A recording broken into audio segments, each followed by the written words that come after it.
Obrigado, bem. Agora a gente parte para a última sessão aqui dessa primeira leva da manhã. A gente vai falar um pouquinho sobre B2B aqui com meus amigos da Ambev, Renato Leal, Lucas Marujo, Rafael Mota. Eles vão apresentar um pouquinho sobre o B2B, o cenário que eles estão inseridos hoje, e mostrar um pouquinho de como que foi feito esse e-commerce. O parceiro Ambev foi eleito na Imagine 2016 como o melhor projeto B2B do mundo. Eu convido os três agora aqui a fazer parte do palco. Pelo outro lado, palmas para eles, por favor.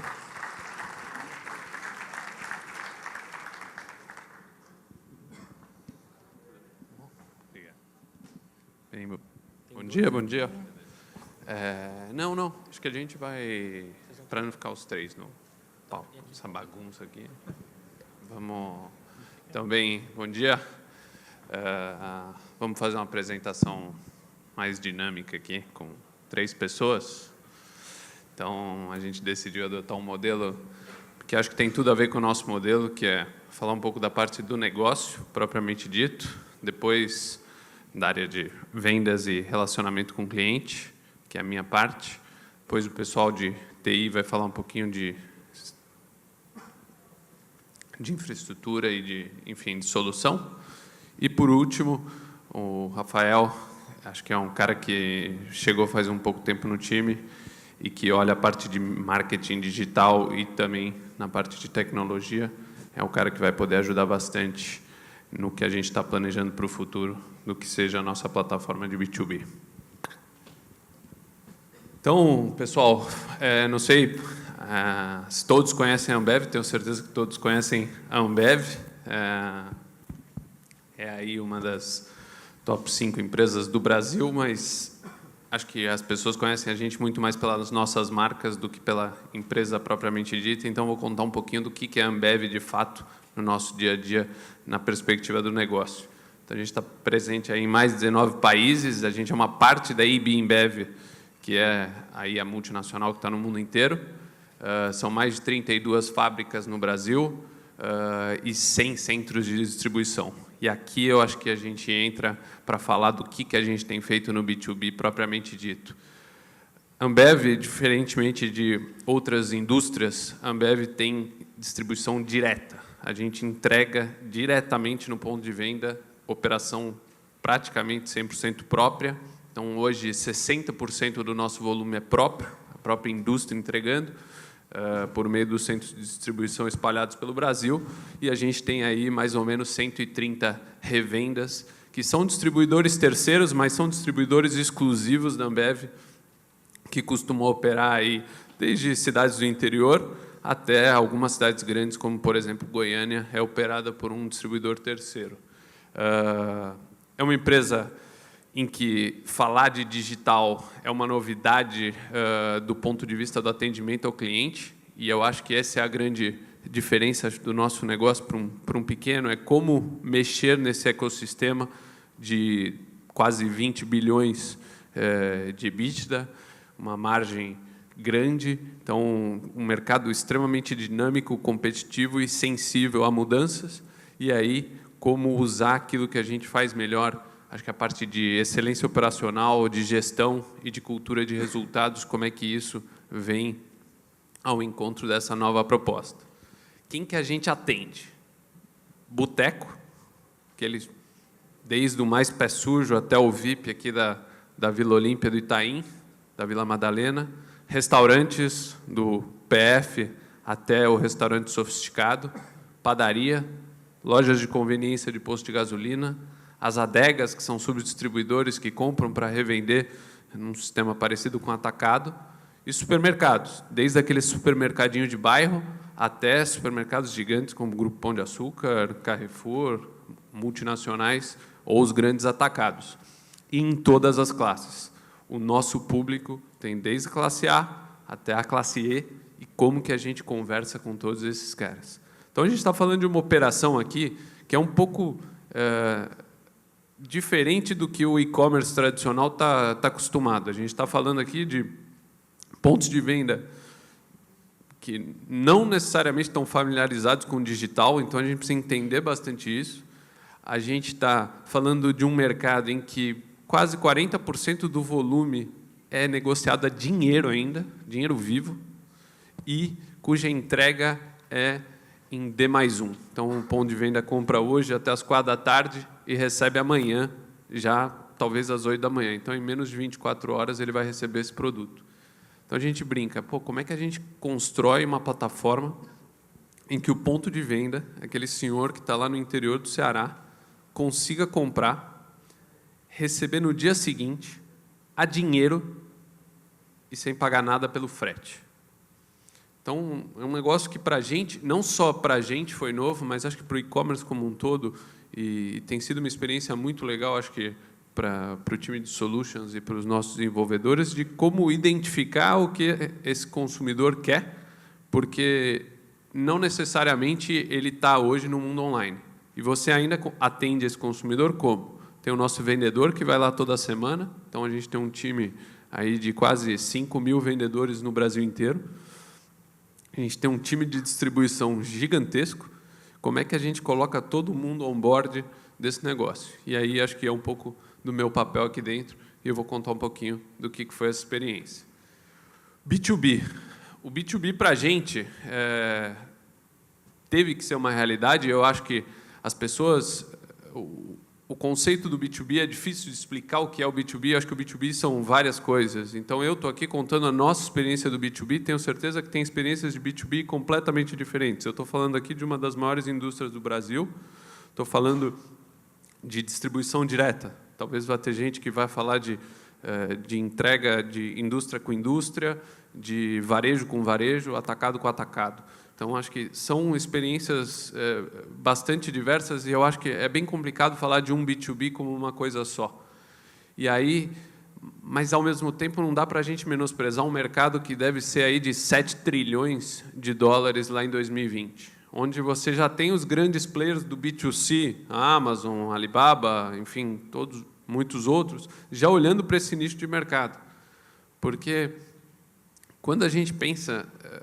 Quanto custa aí uma televisão? Pô, legal, comprar uma televisão é um produto de alto valor agregado hoje para o e-commerce. Pode custar até 32 mil reais, tá bom. Um caminhão de cerveja custa 200 mil reais. Então, em uma transação só, eu estou transacionando 200 mil reais. Como é que... E esse cara está comprando, não é igual uma televisão que ele compra a cada 5 anos, 2 anos. Ele compra 200 mil reais toda semana. E se eu não estiver lá para atendê-lo, vai estar ou a concorrência ou um outro canal. Então, eu preciso fazer essa migração de canal de uma forma que vai, com certeza, gerar uma experiência melhor, mas que também tem competidores, tanto internos como, principalmente, externos, e aí a gente precisa ficar atrás. A nossa história do B2B começou por volta de 2012, com uma plataforma que vendia materiais, também chamava Parceiro Ambev. Vendia materiais de trade marketing, basicamente jogos de mesa e baldes. Então, o bar precisava de balde, o bar precisa de cadeira, mesa, legal. Todas essas mesas e cadeiras amarelas que vocês veem normalmente nos botecos por aí, eram a própria Ambev que fornecia, a gente dava. E aí a gente começou a pensar e falar, poxa, será que eu realmente tenho que dar esse produto? Eu posso até dar, eu vou continuar dando, porque a cada mesa que eu coloco são mais 4 pessoas sentadas no ponto de venda. Mas por que, ao invés de dar uma mesa, eu não dou uma mesa com a condição de que o ponto de venda compre uma outra mesa? E, com isso, ao invés de colocar 4 pessoas a mais, eu vou colocar 8 pessoas a mais dentro do ponto de venda. Uau! Isso aí realmente pareceu um negócio muito interessante, e realmente foi.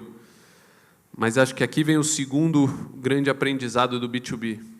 O nosso negócio é vender cerveja. E isso está muito claro para a gente. Cerveja é o nosso business e vai continuar sendo. Isso é o que a gente sabe fazer. E aí foi nesse momento que a gente criou um outro site, uma outra plataforma, que era meramente de pedidos, que chamava Pedido Fácil. Legal, os pontos de venda vão começar a pedir online? Pode ser, é mais prático, é mais fácil. Acho que eu não preciso ficar aqui contando as vantagens do online. Mas o principal para a gente era que nenhuma dessas a plataforma de materiais não estava no nosso core, que era vender cerveja, e a segunda era só pedidos. Então, o que a gente construiu a partir do ano passado, e aí foi aí que a gente migrou para o Magento, foi o negócio do One Stop Shop. Cerveja ajuda a vender mais material. O ponto de venda que vai lá com a recorrência, quem gera é a cerveja. E o material, realmente, é um negócio que ajuda a vender mais cerveja, como eu disse, coloca pelo menos mais 4 pessoas sentadas no bar cada vez que o ponto de venda compra uma mesa. Então, foi o momento que a gente fez essa migração das duas plataformas para, no ano passado, construir esse One Stop Shop. E aí, acho que vem o segundo ponto. Até agora, eu ouvi muito a palavra e-commerce. E-commerce, e-commerce, e-commerce. Esse foi o terceiro grande aprendizado nosso, o grande mind shift que a gente teve. O e-commerce, para o nosso ponto de venda, não é o que vai fazer a diferença. O que vai fazer a diferença para ele é um portal de serviços e relacionamento. É a Ambev, o presidente da Ambev, poder conversar diretamente com o ponto de venda. É a gente poder implementar pesquisas em um dia, ter aí quase 3.000 respostas. Enquanto antes a gente levava semanas e semanas e sempre ainda tinha um intermediário. É um portal de serviços que um dos serviços é a compra, sim. Legal, mas tem muito mais coisa para a gente oferecer. A gente está falando de um mercado aqui em que a gente tem quase 70% de participação de mercado. É óbvio que tem as suas vantagens, ter 70% de market share, mas cada ponto percentual é muito mais difícil de conquistar. Então, o que a gente pode fazer para conquistar esse 1 ponto percentual? É oferecer realmente uma experiência melhor de compra. E aí vem uma outra provocação que eu gosto de fazer com os meninos, é o seguinte, poxa, vamos olhar hoje para o Uber, para o EasyTaxi, para o 99, para o Cabify. Será que realmente o que esses caras oferecem é pedir táxi? Será que o que faz a diferença para o que era o teletaxi antes é, propriamente dito, a forma de pedir? Não. Eu acho que são todos os serviços que vêm junto com aquilo. Você poder escolher um táxi conforme a sua necessidade, você poder receber o táxi mais rápido, mas é mais rápido. Isso faz a experiência ser melhor, é um serviço que ele está te oferecendo. Então, eu acho que enquanto a gente pensar como e-commerce, a gente não vai conseguir oferecer tudo aquilo que os pontos de venda querem. Então, acho que a provocação que a gente tem feito lá dentro é como é que a gente pode ser um lugar que ofereça mais serviços, serviços que eles não possam encontrar online, offline. É óbvio que tem algumas premissas básicas. Portfólio. Todo o portfólio da Ambev tem que estar lá. Eu tenho que ser capaz de entregar no dia seguinte. Então, a gente também vai entregar no dia seguinte. Preço. Pois é, infelizmente, o negócio da internet tem essa mística de ser mais barato. É necessário? Sim, é necessário. Em alguns nichos. Em outros, nem tanto. Em outros, a comodidade realmente faz a diferença. Então, a nossa estratégia hoje é identificar onde eu preciso investir mais em preço, dar mais descontos. Afinal, a gente é, sim, um canal mais barato de atendimento. Eu não tenho o custo da visita do vendedor, eu tenho só o custo da entrega. Como é que eu faço para identificar esse cara? Quem é o cara que está lá por oportunidade? Quem é o cara que está lá pela experiência? E como é que eu pego esse cara da oportunidade e mostro para ele que, opa, você tem experiências aqui que vão fazer a diferença? Porque senão vai virar uma guerra de preço e isso a gente não quer. Feedback, uma excelente plataforma para a gente fazer isso. E a gente está descobrindo que cada vez a solução pode ser simples. O pessoal acabou de terminar um produto lá com o pessoal da WebJump, ficou muito legal, que é simplesmente a avaliação da equipe de entrega. É a avaliação do nosso time que está lá todos os dias. Como é que eu transformo essa avaliação num KPI de remuneração variável desse time? Como é que, de novo, eu coloco as pesquisas? E, por último, informação. A gente tem muita informação desse ponto de venda. Como é que a gente usa essa informação, tanto para o ponto de venda que não é estruturado, como é que a gente usa isso para ele que ele veja o diferencial nisso, e como é que a gente também capta mais informação em tempo real. E aí, pessoal, foi com base nisso que a gente percebeu que nem todos os canais eram iguais. E acho que esse foi o último grande aprendizado. A gente, como uma empresa que nasceu atendendo o bar, a gente começou pelo bar, pelo seu José, lá do Ceará, pelo seu Evair, aqui de São Paulo.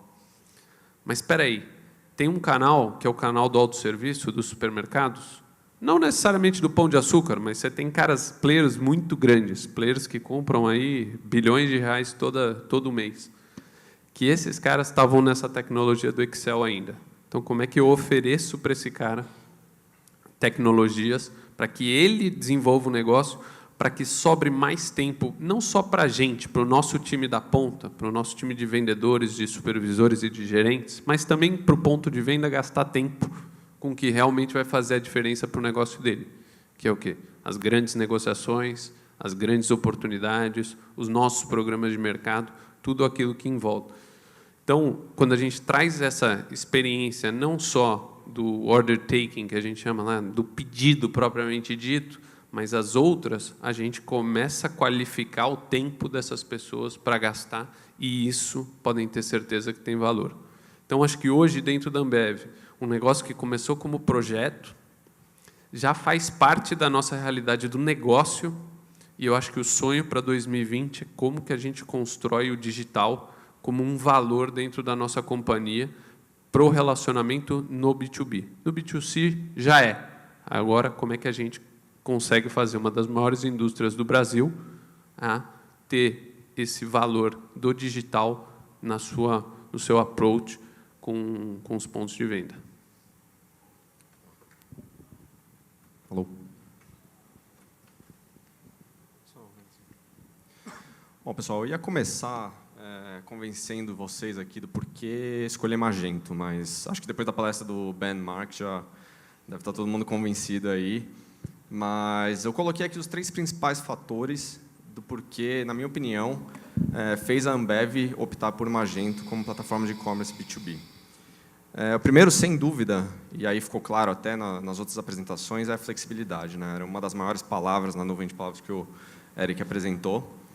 E, pelo que vocês puderam ver da palestra do Marujo, cada bar tem um comportamento diferente, né? A gente tem que atender desde o boteco até o restaurante sofisticado, e isso reflete em diversas regras de negócio que a gente precisa ter flexibilidade para interpretar em tempo real e exibir a plataforma customizada de PDV a PDV. Então, aqui a gente está falando de cada bar ter um sortimento de produtos diferente, promoções exclusivas, preços diferentes. Então, isso daqui, para quem é desenvolvedor, é um pesadelo, né? Você não consegue fazer cache de quase nada aqui, você não consegue otimizar esse conteúdo, porque é diferente para todo mundo. E quando a gente começou o projeto no Magento 1, tinha muito pouco de B2B, né? Hoje em dia, a gente já vê no Magento 2.2 várias novas funcionalidades chegando que vão ajudar muito. Mas a gente teve que construir muita coisa do zero. Então, muitas dessas funcionalidades de como ter uma forma mais prática do bar fazer um pedido, né, que é muito diferente do comportamento do B2C. E o Magento permitiu isso para a gente customizar ele quase que inteiro para atender às nossas necessidades. O segundo ponto, eu diria que é segurança. E aí eu divido em 2 pilares aqui, né? Segurança contra ataques. Quem é desenvolvedor sabe que no mundo open source essas ferramentas têm uma tendência a ser mais seguras do que softwares proprietários, porque tem uma comunidade enorme, principalmente no caso do Magento, trabalhando ali todo dia, identificando novos bugs, melhorias e corrigindo esses erros muito rápido. E o segundo pilar é do ponto de vista de sustentação, isso, de manutenção. A Ambev precisava apostar numa plataforma que fosse durar por mais 10, 20, 30 anos, né? E isso o Magento a gente vê que tem se consolidado no mercado e dá essa segurança para a gente. E o último ponto, como qualquer bom projeto da Ambev, a gente sempre leva muito em consideração o custo, né? A gente queria ter uma flexibilidade de poder desenvolver com parceiros, com um custo baixo, e sem ter uma plataforma que virasse sócia da gente, né, que cobrasse uma comissão sobre o nosso faturamento, porque qualquer 1% num faturamento de bilhões, que nem o Marujo comentou, é uma fatia muito grande. Falando da arquitetura aqui, sem entrar muito no técnico, bem macro, a sugestão que eu dou para vocês é empoderem o Magento. As grandes empresas sempre têm muitos softwares legados, ERPs, SAP, sistemas de faturamento, e a nossa abordagem aqui foi trazer a maior parte das regras de negócio para o Magento, né? Então, é muito mais fácil a gente fazer uma modificação, ter um deploy, fazer uma customização no Magento do que mexer nesses sistemas legados que afetam várias outras partes da companhia. Então, isso foi até esse projeto de B2B, ele está em várias zonas da Ambev no mundo inteiro, e o Brasil começou com esse empoderamento do Magento, tirando as regras de negócio dos sistemas legados e trazendo isso para uma camada acima, para a gente ter essa autoridade sobre esses sistemas.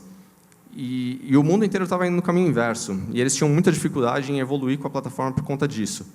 E agora a gente está vendo já que eles estão tomando o Brasil como benchmark e migrando também, trazendo toda essa flexibilidade para a plataforma. O Magento, hoje em dia, ele suporta os 2 sites que o Marujo comentou, então o parceiro Ambev, voltado para bares, restaurantes, pequenos e médios, e o Portal AS, que é o nosso portal para grandes redes de supermercados, né? Então, a gente tem 2 sites rodando com o conceito de multi-store do Magento. A gente alimenta também o aplicativo através de uma API. Nosso aplicativo, eles são nativos, mas eles têm muito poucas regras de negócio dentro deles. Então, é tudo interpretado pela plataforma e devolvido numa forma de API para os aplicativos. E isso dá para a gente uma manutenção muito mais fácil, né? Então, qualquer melhoria que a gente faça para o site, é muito fácil da gente replicar e fazer esse método já ser retornado na API que vai ser consumida pelo aplicativo. E, por fim, a gente tem uma última integração com algumas ferramentas de CRM que exportam todas essas informações que a gente coleta pelo Magento, né, todas as informações de clientes que são muito ricas para a gente e faz a gente ter uma tratativa personalizada para cada cliente. Fora o Magento, a gente tem diversas outras ferramentas aqui que apoiam a gente, né? O Universo, eu coloquei alguns exemplos aqui. Algumas delas eu já vi que na Cloud Platform já vem nativa, né? Então, o New Relic, o Blackfire, tudo isso é muito importante para vocês terem de apoio para encontrar bugs, encontrar instabilidades, avaliar se um deploy teve o efeito esperado ou não. Ferramentas de teste AB, de analytics. Então, assim, um conjunto, não é um Magento sozinho que vai resolver sua vida, mas um conjunto de ferramentas. E a parte boa é que o Magento tem uma facilidade muito grande para você plugar essas ferramentas nele, né? Então, quase sempre você já encontra algum módulo pronto no Marketplace que vai te ajudar a plugar essas ferramentas, ou vai facilitar muito, adiantar muito o seu trabalho. Essas ferramentas a gente usa principalmente para melhorar a experiência de cliente do nosso bar, do nosso ponto de venda, né? A gente sabe que tem muitos clientes nossos que têm pouca familiaridade com a internet, muitas vezes os equipamentos deles são antiquados, então a gente sempre tem que ter essa preocupação em adaptar tudo que a gente faz, testar em diversos dispositivos, diversas versões, mas sempre usando dados para direcionar a gente. Então, aqui eu trouxe um exemplo de uma ferramenta que a gente desenvolveu de tutorial, né, walkthrough. Então, como explicar para o nosso cliente como navegar no site. Talvez ele nunca tenha comprado online, né? E depois a gente mede isso com mapas de calor, com gravações da navegação de cada cliente, para ver se eles estão usando, se eles entenderam o que a gente queria com aquela funcionalidade, e se tem algum outro insight que a gente possa tirar dali, né? Então, a gente percebeu também, com mapas de calor, que tinham muitos clientes que gostavam de navegar pelas marcas, né? Então, quero ver só os produtos da Brahma. E aí a gente foi lá e colocou um carrossel com os logos das marcas, para ficar mais fácil dele encontrar aquele conteúdo específico, do jeito que ele gosta de navegar. A TI dentro da Ambev trabalha muito em conjunto com o time de negócios, né? Então, a gente gosta de se posicionar não só como um garçom, né, de pedidos, de desenvolver soluções, mas também propondo novas soluções. Então, eu coloquei aqui um fluxo, mais ou menos, de como a gente, como surge uma nova demanda e como a gente implementa, né? Então, primeiro, acontece muita discussão entre o time de negócios e o time de solutions, que é o nome que a gente dá para a TI lá dentro. Discussões construtivas, propondo novas melhorias, e aí a gente tira muito da experiência do time de negócios, que conhece o cliente a fundo, e tenta traduzir isso para o mundo digital. Depois a gente faz um refinamento, especifica essa demanda, faz uma avaliação financeira, se faz sentido aquele investimento para o retorno que ele vai trazer, e testa. Então, a gente sempre desenvolve um MVP, um piloto, e testa com um segmento de cliente específico. Para validar essa hipótese, não ter um investimento muito grande já no primeiro momento, e dando retorno, aí a gente faz o rollout. E aí é onde entra, a gente tem diversos fornecedores, a WebJump é o principal deles para a Magento, para a gente. Eles são os responsáveis pelo site desde o começo, então, mesmo que entre novos fornecedores, eles ajudam a gente nessa gestão e na garantia da qualidade do código de todos esses players. E aí, aqui, para finalizar, eu queria fazer uma brincadeira, né? Então, como que a gente decide o que desenvolver para os clientes, né? Como a gente descobre o que eles querem, o que eles procuram, antes de sair colocando a mão na massa? A gente rodou um teste AB, isso era na home, na página não logada do site, para medir o que gerava mais cadastros, né? Então, a gente tinha uma imagem padrão ali, original, com o portfólio de produtos da Ambev, e a gente colocou esse teste AB com 3 variações. Então, a primeira, informando que ele conseguiria, assim que ele se cadastrasse, já fazer um pedido naquele momento. Então, essa comodidade de ele poder comprar na hora ali, já abastecer o bar dele, não ter que esperar um vendedor e visitar. A segunda opção, destacando alguns dos principais serviços que a gente oferece. E a terceira opção, promoções exclusivas. Então, quem aqui acha que a primeira opção foi a que trouxe mais cadastros para a gente? Essa disponibilidade de poder comprar na hora. Beleza, a segunda opção, interesse nos serviços. E a terceira, promoções exclusivas, preços. A gente também errou, tá? Não se espantem. A gente tinha essa perspectiva de que preço era o que ele mais procurava. Mas nem sempre preço é o principal fator. A comodidade, a oportunidade de resolver os problemas dele no dia a dia, de ter serviços diferenciados, como, por exemplo, o acompanhamento do pedido dele. Então, é basicamente a gente pegar as reclamações que a gente tem da operação e trazer isso na forma de serviço para ele. Isso vai instigar ele e fazer ele optar por usar a plataforma, né? A gente não quer forçar essa migração de canais. A gente quer que ele tenha essa vontade própria de passar a comprar pelo online. Então, aí a gente teve 2,7% mais cadastros quando a gente estava com a imagem dos serviços que o parceiro Ambev oferecia. Agora eu vou passar para o Mota, ele vai falar um pouco mais de como a gente trata cada cliente individualmente. Obrigado. Obrigado, tem aqui. Bom dia, pessoal. Acho que pegando um gancho aí do que o Renato está falando, a gente toma decisões muito pautado no feeling, eu acho. E se a gente começar a prestar um pouco mais atenção no como o nosso cliente se comporta, isso não só dentro do site, acho que a gente tem esse benefício de ter outros canais de compra que ajudam a gente a entender carências que esse cliente tem, né? Mas eu acho que assim, a gente não vai, a nossa intenção não é cagar a regra de como é que faz as coisas acontecerem. Então, isso aqui é como a gente acredita que funciona, é como a gente está realmente direcionando os nossos esforços dentro da Ambev, tá?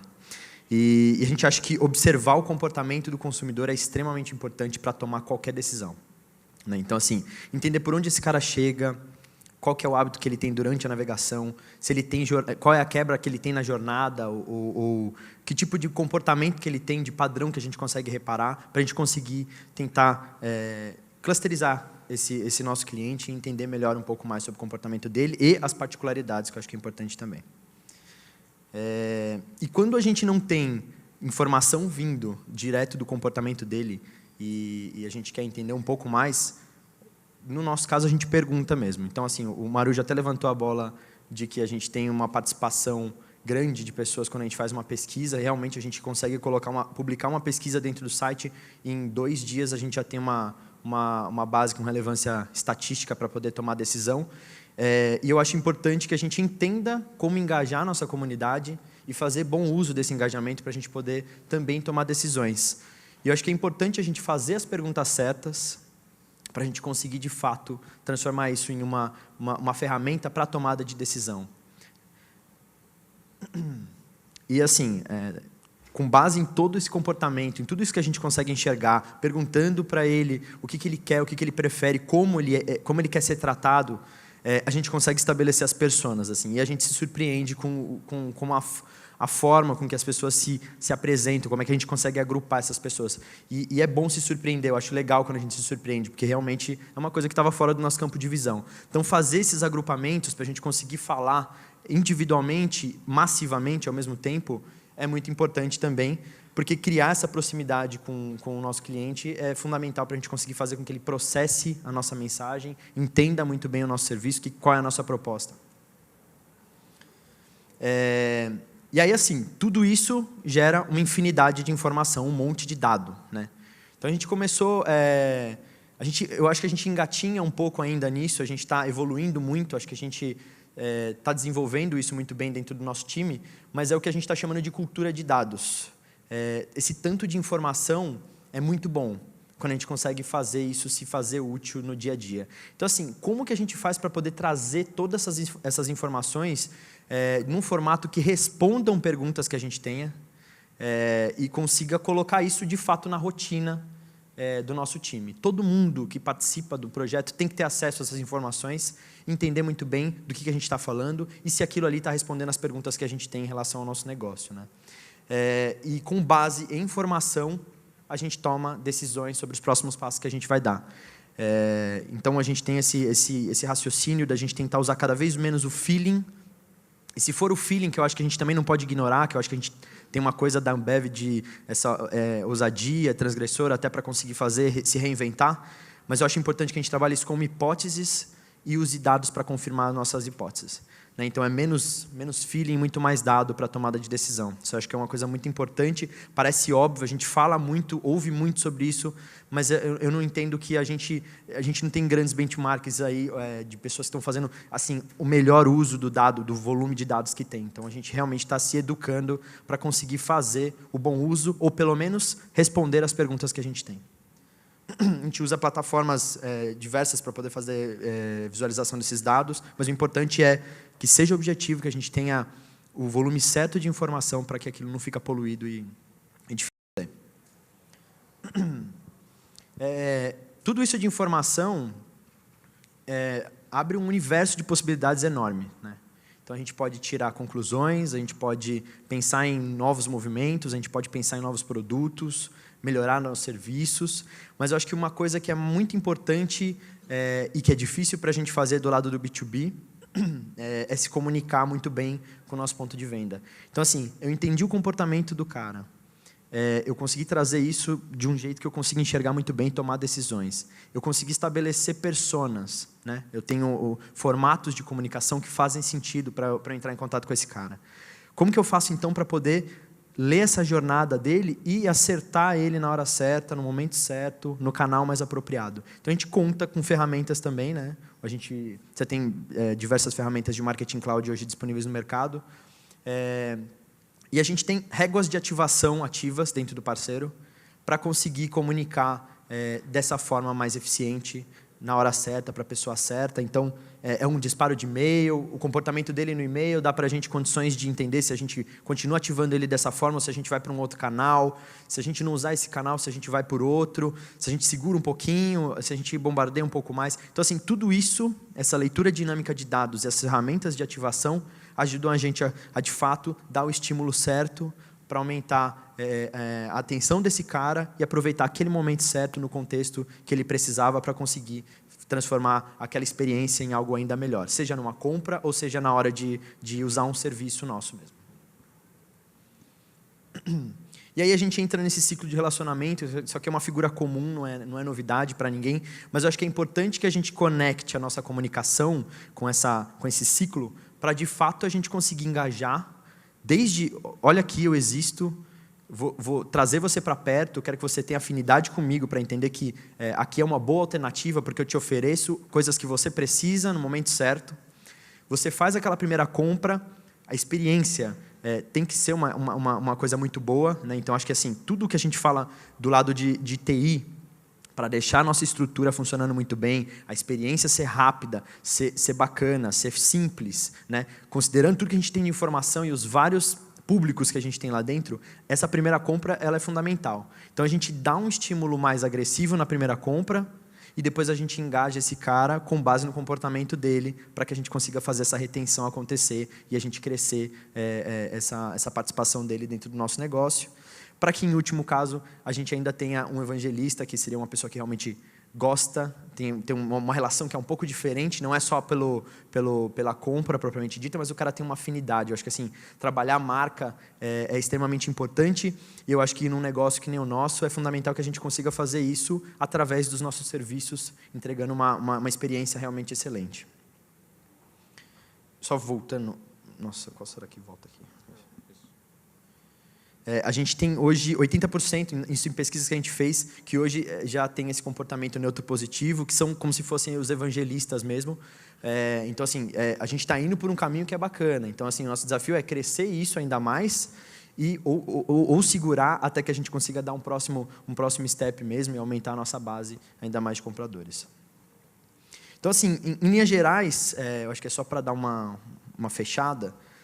O tagueamento que a gente faz hoje, ele é orgânico, né? Então ele está se transformando para conseguir responder perguntas que a gente tem. Então a gente não quer ver tudo, absolutamente tudo. A gente quer responder perguntas. Então a gente tem uma provocação muito grande dentro do nosso time de BI para a gente conseguir fazer com que essas informações que a gente está coletando de fato entreguem dados interessantes para que a gente consiga extrair insights sempre que a gente precisar. Estabelecer essa cultura de dados é fundamental na rotina, para que não seja algo que em 2, 3 dias você pare de olhar, porque não faz mais diferença, ou porque você já se acostumou com aquela mensagem, não tem mudança. Então, é muito importante a forma como você constrói isso. Orientar a nossa decisão com base em dado e não em feeling, para a gente poder tomar melhores decisões, por exemplo, em UX, entre outras coisas. Entender muito bem quem é meu cliente, quais são as suas preferências, e montar um plano de comunicação que faça sentido. E que seja pertinente na jornada desse cara, para a gente poder melhorar a experiência dele como consumidor. Então, acho que assim, isso é uma visão nossa, que, do mesmo jeito que o Marujo falou também, a gente tem N formas de gerenciar um B2B, porque a gente tem muita particularidade, mas eu acho que é uma operação que para a gente faz muito sentido e ajuda a gente a construir o que a gente tem na veia mesmo de Ambev, que é um serviço excelente, que é com critério, não é só feeling, e construir uma marca forte, que eu acho que é um próximo passo que a gente tem que começar a fazer. De fato, hoje a gente está muito atento na operação, em garantir a compra e os serviços. Eu acho que a gente tem agora um trabalho grande de desenvolver esse relacionamento e fazer o parceiro Ambev ser de fato reconhecido como verdadeiro parceiro do ponto de venda, e é onde a gente quer chegar muito em breve também. E acho que tem um ponto aqui, também que acho que a gente tem esse costume da informação do offline. Como ela é valiosa. A gente não pode também se enveredar e ser escravo do online. O offline tem coisas muito valiosas e é lá onde está todo o histórico dos nossos clientes. Então é importante a gente valorizar isso, tanto quanto a gente valoriza essas informações do online.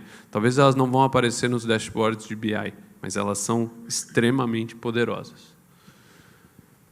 Mas se a gente tiver ferramenta de data visualization flexível, elas aparecem também. Então, é importante a gente ter isso também.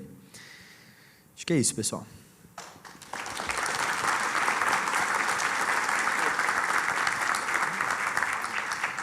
Antes de abrir para a pergunta, eu tenho duas perguntas que, no dia a dia, eu como diretor comercial, a gente esbarra em várias perguntas que acontecem, principalmente na parte do B2B.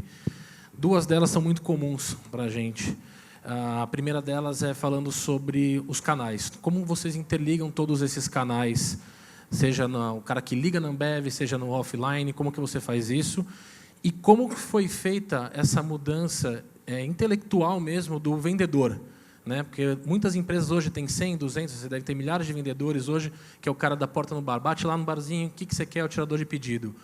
Como que esse cara foi afetado pelo Portal BF? Qual foi a estratégia de vocês? Ele virou um consultor? Qual foi essa mudança de mentalidade que, às vezes, é um pouco difícil para os projetos que eu vejo normalmente? Eu acho que vocês fizeram isso numa excelência fenomenal e a gente queria entender um pouquinho sobre isso e como que vocês interligam os canais.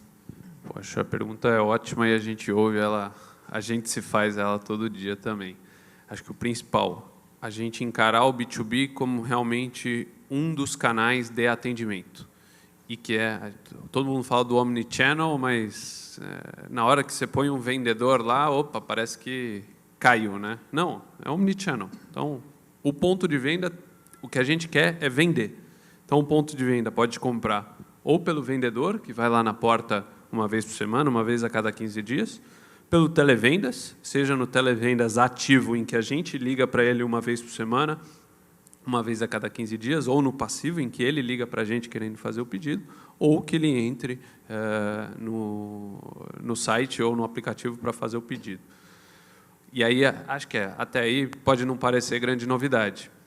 E acho que a gente tomou algumas decisões que foram muito acertadas, muito difíceis no começo, mas que acho que foram muito acertadas hoje, olhando para trás, e que a gente continua tendo dificuldade. O vendedor, é um negócio meio paradoxal, porque o vendedor, ao mesmo tempo em que ele é talvez o maior adversário da plataforma, em alguns momentos é mesmo, mas ele também é o cara, pelas nossas pesquisas, que mostra que é o canal em que o ponto de venda chega no parceiro.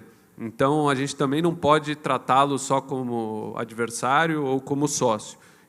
A gente tem que saber jogar com os dois jeitos. E acho que o melhor jeito que a gente encontrou para jogar com ele, tanto quanto quando a gente fez a mudança para o televendas no começo, há uns 5 anos mais ou menos, foi a complementariedade da remuneração. Então, hoje, na remuneração do nosso vendedor, a venda do B2B conta como se fosse uma venda normal, porque acho que seria hipócrita da nossa parte falar em complementariedade de canais, sendo que você não remunera o vendedor pelos outros canais. Então, a ideia é que o vendedor deixe de ser um tirador de pedidos e realmente, usando a palavra que você usou, seja um consultor, que ele esteja lá para fomentar o sell-out, que as nossas marcas vendam mais e, por isso, o ponto de venda compre mais. Então, o vendedor vai estar lá para negociar o preço que o ponto de venda vende, vai negociar os programas de mercado, as outras alavancas de trade marketing, como refrigeração, e deixa a parte do tirar o pedido, aquele pedido recorrente, para a gente. Esse a gente faz. E, obviamente, ele não pode ser punido nesse processo de mudança. É um processo de mudança doloroso, tanto no baixo escalão como no alto também. É uma empresa gigantesca e esse shift não pode trazer impacto nos nossos resultados. Então, acho que por isso que essa cultura de dados que a gente falou, essa segurança, essa estabilidade da plataforma, também estão sendo fundamentais para a gente garantir que o vendedor, no final, só seja beneficiado por essa complementariedade de canais, o vendedor e, principalmente, a companhia. Eu acho que também é importante entender que tem uma coisa de não necessariamente existir uma competição entre os canais, né? Quando a gente coloca o consumidor no centro, você percebe que você tem preferência. Você tem gente que não quer receber o vendedor fisicamente. Tem gente que prefere falar pelo telefone porque não tem tanta familiaridade com tecnologia, ou às vezes não tem o volume de visitas que gostaria de ter. Então, assim, você tem diversas formas de conseguir enxergar os canais ali dentro. Então, assim, a meta é que a gente consiga dar um equilíbrio bacana para que cada um se reconheça nesses canais. Então, é uma forma diferente de oferecer, colocando o cara ali no centro como decisor dessa jornada que ele vai ter. Perfeito. Perguntas? Ali na... Rodrigo, está com... Tudo bem? Está me ouvindo? Sheila, de IT da Unilever.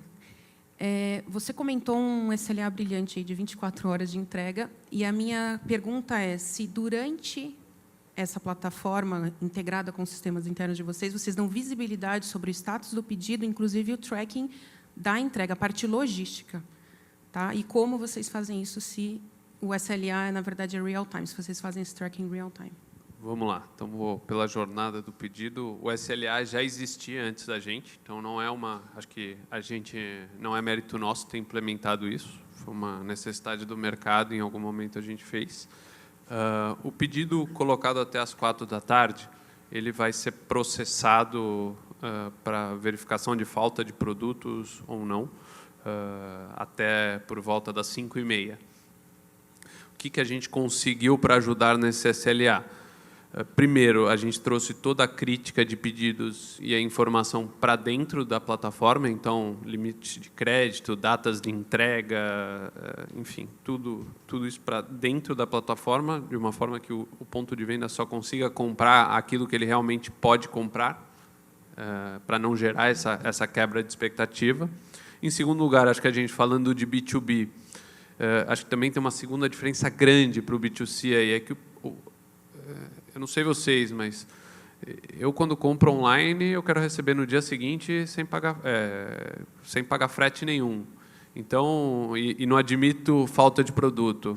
O B2B é um mercado um pouco diferente. Ele topa receber, depois de um tempo, ele topa essa falta de produto. É óbvio que a falta de produto implica a perda de venda para a gente. Então, a gente também está trabalhando e ajudou muito a mapear essas faltas de produto. E, para terminar a jornada, à meia-noite, por volta da meia-noite, a gente processa as notas fiscais e os caminhões são montados no período da madrugada, no turno da madrugada, e por volta das 6 até as 8 da manhã eles começam a sair para a rua. A gente também já tinha uma tecnologia nossa, que era usada para controle próprio de jornada, de monitoramento desses caminhões. Então, o que a gente fez foi integrar essas tecnologias. Então, no fundo, o ponto de venda, quando ele entra no nosso site, ele vai ver: seu pedido foi recebido, isso aqui é o que tem, isso é o que você vai receber, isso aqui vai ter falta ou não. Essa é outra coisa, a gente às vezes menospreza isso, mas é incrível para o ponto de venda saber, porque, de novo, o problema não é ficar sem produto. É óbvio que isso é um problema, mas não é o maior. O maior é só descobrir isso a hora que levanta a baia do caminhão e ele fala: caramba, eu tenho um jogo de futebol agora às 4h, são 2h e eu não tenho nenhuma cerveja gelada e a cerveja gelada não chegou. Se ele ficar sabendo isso antes, ele vai poder tomar as medidas necessárias. E depois, quando o caminhão sai do centro de distribuição, a gente envia uma mensagem para ele, e depois, ao longo do caminhão, ao longo da trajetória do caminhão até o ponto de venda, ele consegue monitorar. Para o futuro, poxa, a gente torce muito para que a gente possa complementar isso com o quê? Para que ele possa escolher o horário de recebimento, para que ele possa, enfim, até como eu disse, a gente transformar uma avaliação da entrega num KPI de remuneração variável do time de logística. Então, assim, a gente pegou boas práticas que a gente já tinha, trouxe para dentro do B2B, mas eu acho que o grande segredo continua sendo, como o Mota falou, na comunicação. Coisas que ele não sabia e que hoje ele sabe. Hoje, de novo, eu volto para aquele exemplo do táxi, do teletaxi para o Uber. Eu não acho que foi a tecnologia, que a gente precisa ficar apaixonado pela tecnologia, que esses caras resolveram o mundo, mas eles ofereceram pequenas coisas que fizeram toda a diferença. Aquele mapinha de você saber onde está o seu táxi e você escolher a hora que você vai pegar o elevador, faz muita diferença do que você ficar lá esperando, sem saber se o táxi vai chegar ou não. E esse ponto final que o Marujo falou é onde a gente faz a avaliação realmente dos perfis, né, de quem a Ambev atende. Eu fiz uma experiência com um boteco sujo, né, do lado da WebJump. Tem aquela tiazinha sujinha atrás do balcão, aquele cara falando. Daí chegou um caminhão da Ambev. E eu vim e falei para ela: e aí, você comprou aonde isso daí, né? Você comprou para o Televendas? Ela: patrão, pelo celular. Então, você vê que até esse fato de você, às vezes, não olhar um cenário, um perfil que está comprando pelo celular, de chegou o caminhão, ela acompanhar o status pelo celular, às vezes a gente nem imagina que um boteco sujo igual esse está comprando também pelo celular, ela acompanha a entrega pelo celular, que é a última experiência que ele fala que é de serviço. ela quer chegar a cervejinha lá, comprando pelo celular, do jeito mais prático, do jeito mais rápido, porque ela não tem um desktop, ela não vai ter um Mac, não vai ter um PC lá para fazer a compra. Realmente ela precisa de facilidade, e essa facilidade ela vai encontrar por um dos meios digitais. Esse é um dos casos, né? Alguém tem mais alguma pergunta para fazer para os meninos aqui? Aqui, à frente.